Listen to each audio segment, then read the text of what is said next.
Alright folks, so these are the brand new Favero Assioma DUO-SHI power meter pedal spindles, which allow you to get the phenomenal power actually found on the original Favero Assioma pedals, but now you can use them with Shimano SPD-SL cleats versus the look cleats on the originals. If you're not familiar with the Assioma pedals from Favero, they are some really accurate look-style cleat compatible road power meter pedals that are lightweight, they're durable, they have some great battery life, and they're priced very competitively, especially for their power accuracy. So I use them along with a pair of Garmin Vector 3s for a lot of bike trainer power accuracy testing, along with a lot of other reviewers, because they just work. So it's nice to see Favero offer an option for those who prefer Shimano SPD-SL cleats.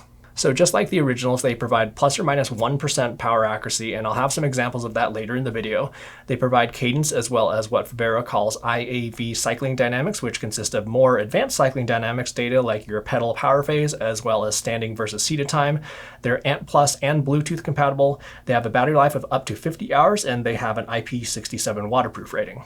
And Favero took a little bit of a different approach here, where these are kind of like a BYOB or bring your own pedal body type of party. So the DUO-SHIs are actually conversion kits, which allow you to use them with a whole bunch of different types of SPD-SL pedals. So you can use anything from like an R540 that I have right here, all the way up to an R8000 Ultegra pedal that I have right here. So let's quickly go over what you'll get inside the box, and then we'll go over the conversion process, which is going to be super simple. So inside the box, you'll get a right and left pedal spindle, 4 pedal washers, an 8mm hex key for final installation, a charging cable for each pedal, which is about 2 meters long, which gives you tons of length to work with, a power brick with international adapters, and some manuals.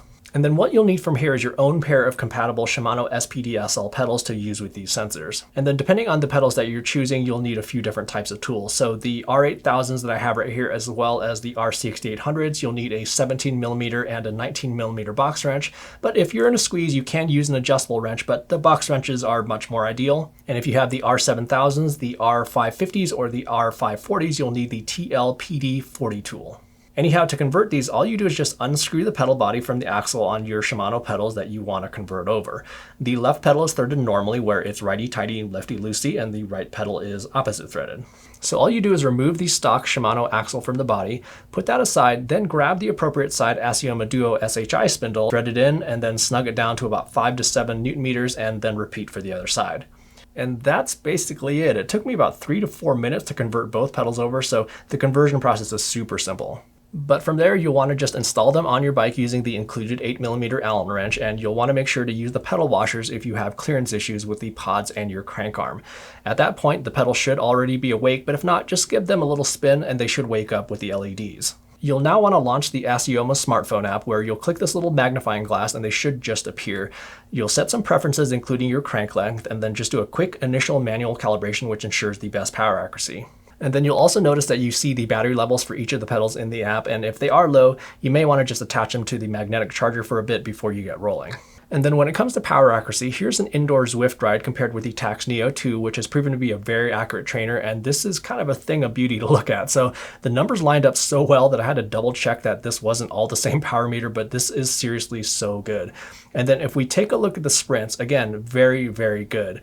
There was this one tiny dropout right here, but what I should point out is that this was from the head unit itself and not the pedals, because I was recording power from the Assiomas on 2 different head units. And then here's an erg mode workout versus the Kicker 2020, and again, things lined up pretty good. A couple watts off, mainly due to the fact that I'm not able to hold power smoothly, especially on these over-unders, but overall they were reporting some good stuff. Taking these outside compared to a Quarq crank-based power meter, the numbers were again pretty close. I found that Quarq road and mountain power meter cranksets tend to report a little bit high, so that's what we see right here there in terms of the slight difference in average power. And if we dive in and take a closer look, we can see that the Assioma DUO-SHIs were a bit more sensitive than the Quarqs, but still, overall they were very close. And if for some reason your power numbers are off, you may need to do some hard sprints to kind of settle these pedals into place, which is the same kind of process you need to do with some other power meter pedals. So for me, they were actually spot on straight out of the box after the conversion, but just keep that in mind if you do see anything funky. Now, for a bit more of the geeky stuff, the base axle and pod on these are similar to the original Assiomas, but they had to rework them slightly to make them work with the Shimano SPD-SL pedal body. So first they added an oil retainer that you can see right here, and then there's an additional adapter sleeve that goes over the top of that. But Favero also had to do a different factory calibration for the power measurements, so unfortunately at this time it's not possible to simply convert over an existing pair of original Assioma Duos. For weight, they will depend on which pedal body that you're going to be using, but with the Ultegra pedal bodies, they'll come in right around 156.8 grams versus the original Assioma Duos, which are a smidge less at 152.4 grams. And then just for comparison, the Garmin Vector 3s come in at 159.1 grams. But one thing to keep in mind is that the Q factor on these may be a consideration for you. So the Assioma Duo SHIs have a Q factor of plus 65 millimeters versus the original Assiomas at plus 54 millimeters. The R8000 Ultegra pedals pre-converted at 53 millimeters, and the Vector 3s are at the same 53 millimeters. And I think this is mainly due to the pod and how Favero had to redesign the spindle slightly to be compatible with the SPD-SL bodies.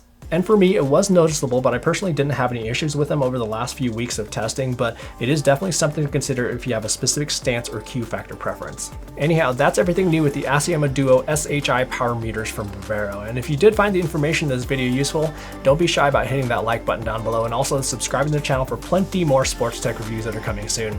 In the meantime, have fun riding out there, and we will see you in the next video.